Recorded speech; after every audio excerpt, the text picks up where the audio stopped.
Hello everyone and welcome to another video. Now this is Dirt 2. Not to be confused with 2019's Dirt Rally 2, Dirt 2 came out 10 years prior for the Xbox 360, PS3 and of course PC. Even by today's standards, it's a good looking title. The visual style of Dirt 2 is one that enforces a sun-scorched atmosphere to the game's levels, an atmosphere that I'm sure is not to everyone's tastes, but when I first saw this in action over a decade ago, I remember thinking that this would be the game to finally give my already struggling Xbox 360 the red ring of death. I clearly worried too much because that same Xbox is still going strong today. Of course, the PC is where this title really shines. This was one of the first major titles to support the new at the time DirectX 11, and just a few months earlier AMD had launched their HD 5870, the first DirectX 11 graphics card. You can see where I'm going with this.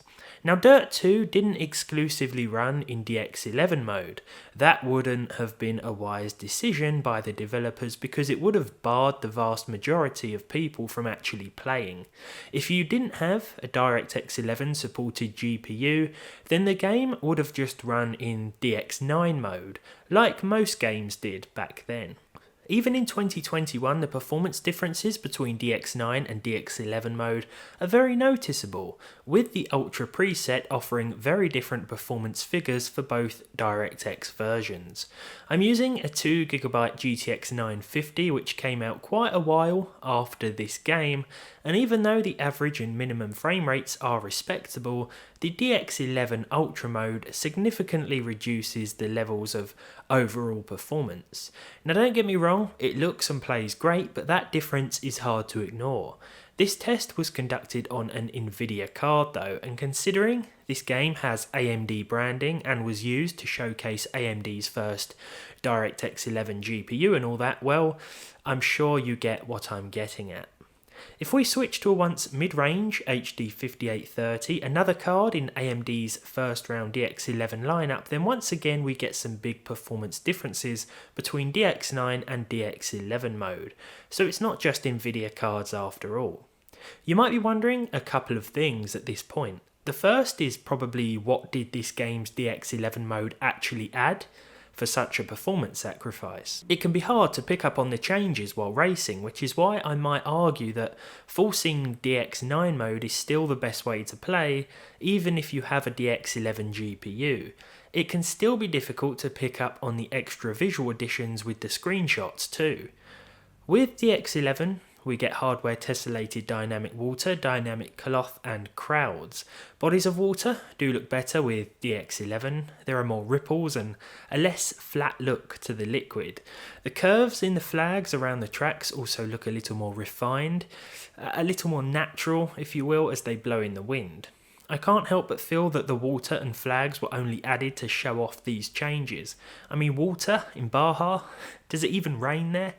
Another noticeable change is ambient occlusion. This option doesn't exist in DX9 mode, and in DX11 it does noticeably enhance the lighting and give a better illusion of depth, but again, when you're actually racing past everything at high speeds, it's hard to spot. Nonetheless, these extra features combined do improve the visual quality of Dirt 2, though the upgrades may not be immediately obvious to the naked eye. Still, when this game launched in 2009, the addition of DX11 was exciting. This new technology paved the way for what became the standard, and these days you won't find many games that run with anything less than DX11. Some even require DX12. This makes Dirt 2 a big deal, a pioneer to some extent. I mentioned earlier that you might be wondering a couple of things. The DX11 differences were the first, and the second is, why am I playing the demo? Well, pause the video and take a few minutes to try and find somewhere to buy this game online for PC. You can't do it.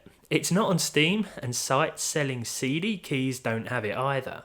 You might find the occasional copy pop up on eBay, though most of the time that will be for the Xbox or PlayStation. So where has it gone? It wasn't like Dirt 2 was a small-time, poorly rated title that people didn't play.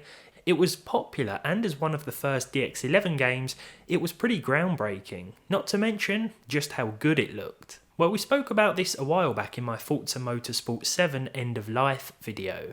It has to do with expiring licenses.